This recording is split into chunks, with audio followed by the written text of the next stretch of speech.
What's up everybody, back with another video. This one's a little bit quicker. I just wanted to kind of show you guys how I did this Fender Eliminator. I know Danny on here on the channel. What's up, Danny?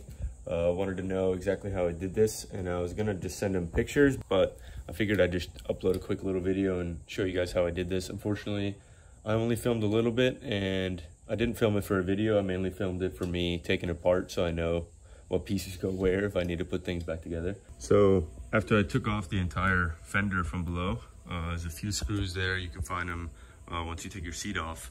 There's actually two holes right here that are already there.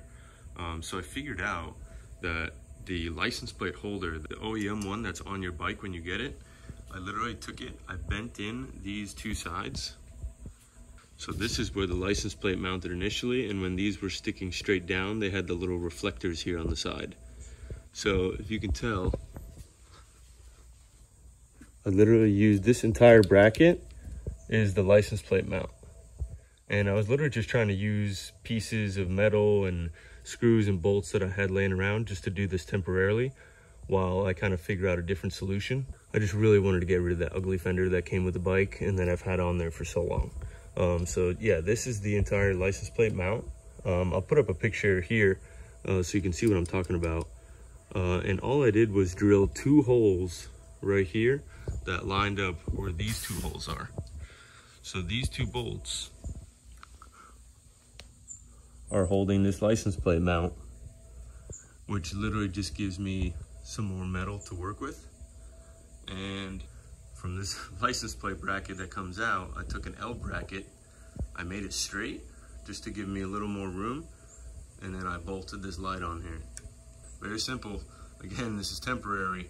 Really just wanted to see what it would look like before I have somebody help me and weld a little bar back here that I can mount everything onto. And from there, I took this eBay or Amazon plate that I bought and just bolted it again on the same bolts onto the license plate mount. So now this sticks out just like that. Again, this is all the license plate bracket, one piece. I bent in the sides just to make it look a little nicer, and then just bolted everything to it. And then I just connected these lights to the positives of the brake light and connected it all, and that's my super janky CB1100 Fender Eliminator. Let me know what you guys think.